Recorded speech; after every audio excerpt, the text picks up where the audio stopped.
Okay, so this is the Byron 1 group, and y'all are ready to go? All right. Hello, teachers, administrators, high school advocates. My name is Logan Parham. I'm Laura Tapia. I'm Zach Garcia. I'm Ryan Spira. And I'm Laura Soto. And today we're going to be addressing a major problem at our school. Everyone uses their tablet during school, right, or their own personal device. Well, I know that personally my tablet eventually runs out of power throughout the day, around the 6th or 7th period in high school, which was 8 periods. And my teachers in my next class are always like, why do you not come to school with your tablet charged? My response is, I do. I use it all day. It dies in the middle of the day. And I don't bring my charger to school because I've had mine stolen 3 times in the past and I've had to pay a total of $75 to get all my chargers back because I'm responsible for them even if someone else is stealing them. So this is why we created our plan in order to prevent this from happening to other students.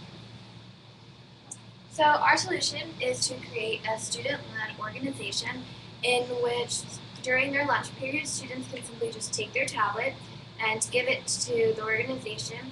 They'll fill out a waiver form which just says that they acknowledge that any damage that they're responsible for it, and they will sign like their name and their grade so that we can easily return it to them. And after that, we will personally plug it in and monitor it and make sure that it doesn't get stolen during the charging period while they have lunch. And after they have lunch, they just come over and get their tablet. And the good thing about this is that you don't have to bring your own charger. We will provide chargers to use so that you don't have to worry about it being stolen or about the hassle of having to take it in your backpack or about having to get it out and having it tingled and all that stuff. So that really helps out, and it's a student-led organization. And we can also, the students who participate in charging and in filling out forms, they can receive community service hours for it. So basically how it works is a student will go up to the booth during the lunch period, and it will either be located next to the cafeteria or next to the library in Byron Nelson. And people can give their tablets to us, and we will label the tablet with a number. They will then get the same number, and we will put the tablet into a cow. A cow is a computer system that charges tablets and computers and whatever you can run the wires through in order to charge them. So you put them in the slots based on their number, and then whenever it's charged at the end of the lunch period, they can come and pick it up. This again just kind of goes back to what Laura was saying, is that we would prevent theft from occurring because we would have students monitoring the station throughout all lunch periods, and they would be receiving volunteer hours for doing that. And also we would prevent the hassle of students having to take their chargers to school and therefore prevent the risk of them getting stolen by other students. Well, there are lots of pros that come with this idea, not just the fact that the tablets will be charged during your lunch periods. Some of the pros that come with this idea would be that the enhancement of classroom productivity. You know, if students in the class that have a technology source available to them, they have so much greater of an advantage in the learning environment because they have the resource of a tablet and where they can go on the internet and research papers and stuff. And so basically this will give all students a level playing field when it comes to education, and it will ensure that teachers won't be held back from teaching their students because somebody is not prepared for class. There won't be that excuse. There will be a backup plan. Another great benefit is that it will drastically decrease the amount of unaccounted tablet charger theft. A lot of people have gotten their tablet charger stolen. As Ryan said, he got his stolen 3 times, and that can add up to being a lot of money. So with this system, you wouldn't have to bring your charger, and you wouldn't have to worry about having to worry about so that it doesn't get stolen, and you just won't have to bring it. And I know that it can sometimes be heavy and it can get tangled up in your stuff, so that just really makes it a lot easier. This program will also promote the awareness of students that yes, you have your tablet and it is a great resource and you should be able to use it in school in all of your classes. And so by ensuring that they have the resource to maintain their resource, the tablet, to the internet, then we will promote the responsibility and awareness of their technology sources throughout the school. It'll also influence ID usage. A lot of people don't really bring their IDs because either they forget or they don't think that they really have a point.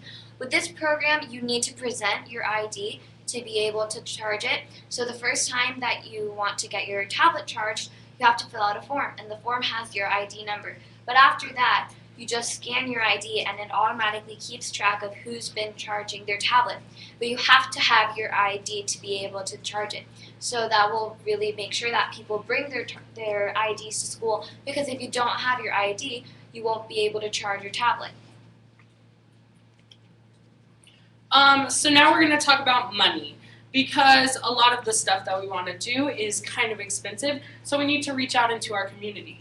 A lot of stuff at Byron Nelson is already funded by Chick-fil-A and Chili's because they do a lot of community and school work. And Walmart also does a lot of community work, but we do not reach out to them as much, so that would be a great opportunity for Northwest. And Walgreens. And now there's a new CVS across the street from Byron, so that would also be a good example. We would need around $820 in funds. $720 of that is going towards the chargers, the Dell computer tablet chargers. $100 of that is going to the bring your own device chargers, which we would run a poll through, which we will explain later. By no means will this tablet charging station replace the students taking their tablets home and using their chargers to charge them at home. This is just a resource to make sure, like a backup plan, to make sure that even throughout the school day, if your tablet does run out of battery, then you will have the resource to ensure that you can have the technology in place, charged. So how is our project going to stay alive? The idea of our student-led organization is going to help it stay alive because every year we'll appoint a new president, a new vice president. And so that way, after we all graduate, this program is still going to stay alive. Community service opportunities allow students to be engaged more in their school. They can volunteer at their school, and that pulls more students into our organization. And then tech, if people are interested in the tech industry, then they can also volunteer to be more aware of their technology at school. Thank you everyone for listening to our idea. I would like to thank you for helping make our district a better place, and if there are any questions, you can ask them now.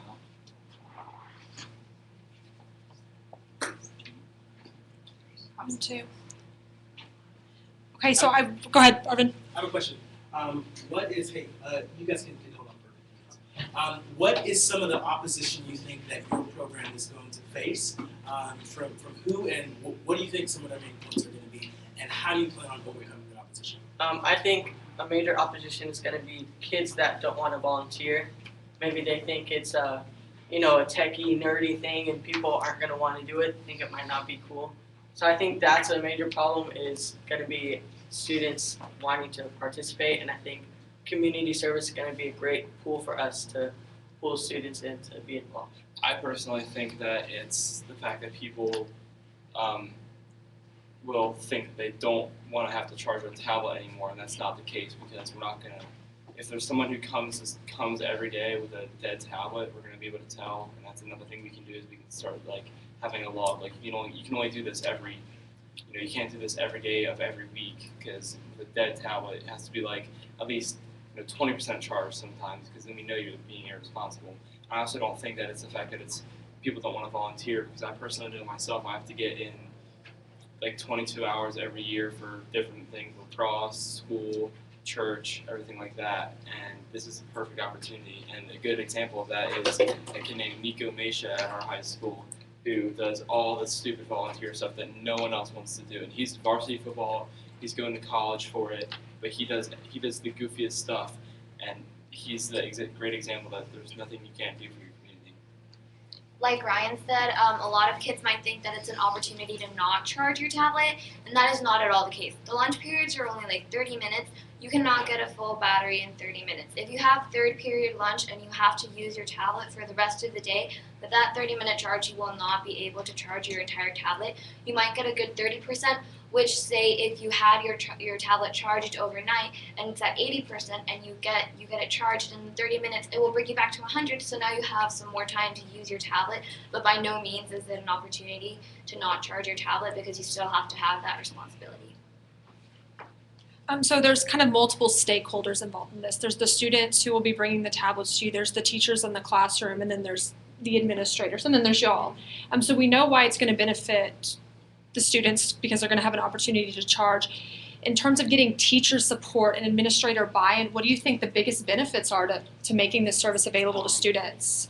Yes, you can answer this one. I'll add on. About an hour ago, I emailed our AP and I explained the whole project to him, and he hasn't really emailed me back, but they said that he's very open to student volunteering and student organizations, and that I'm pretty sure he'll think that it's a good idea and we could get a lot of support, and we don't really need fundings or stuff. We do need fundings, but not necessarily from the school. As Zach said, we can get the fundings from other organizations such as several restaurants or the pharmacies or even Walmart. I think that the fact that it increases the productivity that students will be able to invoke into the classroom is motivation for the teachers enough, because then I think that if we were presented this to them, they would say, now my kids will be able to come to my class prepared to actually work in my class with a charged tablet, and they'll be able to get my work done. And they'll think selfishly, but it's really not being selfish. They'll think, great, my kids are ready for the day. It's going to help out my classroom. It'll make my life easier, not having to worry about irresponsible kids. You were talking about funding and some of the places that you would go. And like you had said, several of them are already funding several things in the area. Have you thought of alternative funding if that is not an option? Because they either don't fund things like that, or they're already giving in so many other areas. The Bill and Melinda Gates Foundation is currently looking for young student innovators around the United States, and they've said they have no one to fund because no one's had ideas, and so that's one place we could go as well that I personally know. We also reached out to the Dallas Foundation,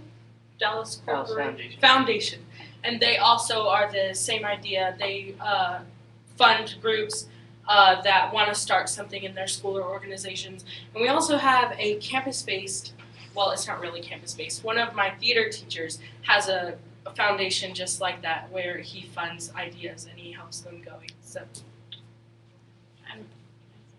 Yeah, go ahead. Okay. We have a little bit of time Another thing left. that I thought of is this is going to take some organization and volunteer work, and there's going to be some communication, or there's going to have to be some sort of someone that you kind of as a point person that can help you through talking to administrators, working with district administrators, finding out what those things are, the processes to go through, because there are steps and procedures in the district. Who do you feel is going to be that point person, or what have you decided how you're going to go about that? I would personally like to say him, mainly because I'm not like trying to like shut off responsibility. I'm saying he's heavily involved in student council. He's been involved in student council forever, and he is the go-to man for this. That's why he knows so much about funding and everything like that. So. We also, I'm pretty sure if we asked the student council representatives that they would be open to that. Student council is really big on a lot of like community service and student-led organizations. So I'm sure that if we asked them, they could probably have a couple people come in every other day. It's only a 30-minute lunch period, and so we would probably figure it out so that we could have every 4 group of students, we could have like 4 people on Monday, 4 people for Tuesday, and it would switch out so that we won't necessarily have like everybody, it's like the whole year not socializing or interacting. So you could go and some days do that, and then some days help out with the charger stuff. And then again, the big community service thing is a big motivator, because I know a lot of people really need to cram in those hours so that they can graduate, because a lot of people don't do community service. And this is a really easy thing that you could do for community service that doesn't really take much time or effort. Well, it does take effort, but it would be pretty painless. I'm also pretty tight with the 9th grade freshman leader for Byron Nelson, Miss Harper. She's pretty cool. She's my teacher. Yeah, there you go. pretty tight with her, and she's very open to helping students get stuff like this going in their school. She's constantly asking the students, "Come on, we need to get our morale up, have school spirit and everything." And everybody's always, "Yeah," but no one ever does anything. So I think that because she's one of the big people in our school, that she would also be one of the people ushering this into our system. And we're a very diverse group too. Laura's in the fine arts. I'm very academic. Zach's in the extracurricular. Ryan plays football. Laura runs track. So we're all very diverse, and we can reach out to a large group of people because of that. I actually texted Miss Harper, and I texted her whenever we got this assignment, and I was like, Miss Harper, get ready. Because she's, like he said, she's very open to helping these groups, and she's fantastic. So. Are there any more questions from anybody? Okay, guys, thank you so much. Thank you. Appreciate that.